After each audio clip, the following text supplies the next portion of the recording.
एक बार क्या होता है दोस्तों कि नारद जी ऐसे पृथ्वी लोक का चक्कर लगा रहे थे।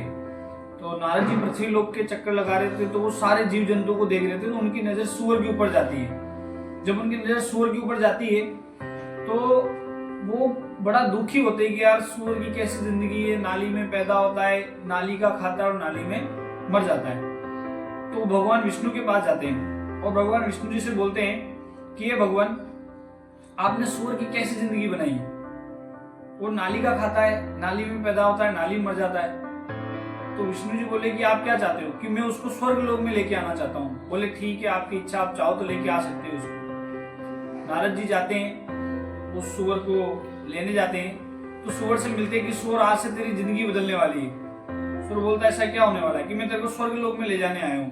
कि स्वर्ग लोक में ऐसा क्या है? कि स्वर्ग लोक में क्या नहीं है, वहां पे अच्छे अच्छे पकवान है, खाने की सारी चीजें हैं। तो बोलता है ठीक है चलो। तो नारद जी और सूअर दोनों साथ चलते हैं। थोड़ा आगे जाते हैं, नारद जी, सूअर बोलता है नारद जी से कि वहां पे खाने में क्या क्या? बोले सब कुछ है, दाल है, खीर है, पूड़ी है, पकवान, सारे पकवान है। बोले ठीक है चलो। सूअर को रास्ते में फिर भूख लगती है कि वहां खाने को मिलेगा कि नहीं मिलेगा। नारद जी बोलते हैं कि भाई वहां किसी चीज की कोई कमी नहीं है, खीर है, पूड़ी है, पकवान है, सारी चीजें बताते हैं। सूअर फिर बोले ठीक है चलो चलते हैं। थोड़ा और आगे जाते हैं, सूअर फिर से बोलता है कि वहाँ खाने में और क्या क्या है? बोले वहाँ खीर है, पूड़ी है, पकवान है, बहुत सारी चीजें खाने, तेरे खाने में कोई कमी नहीं आएगी।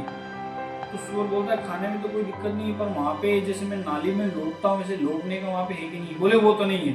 तो सूअर बोलता है कि फिर मेरे को मेरे घर वापिस छोड़ के आ जाओ, मैं वहीं पे खुश हूँ।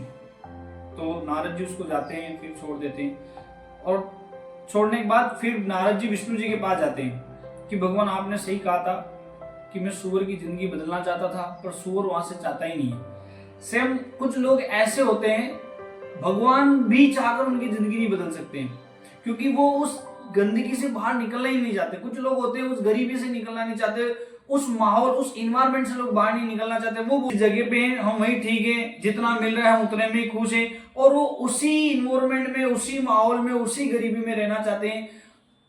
उनको भगवान भी चाहकर वहां से नहीं निकल सकता है।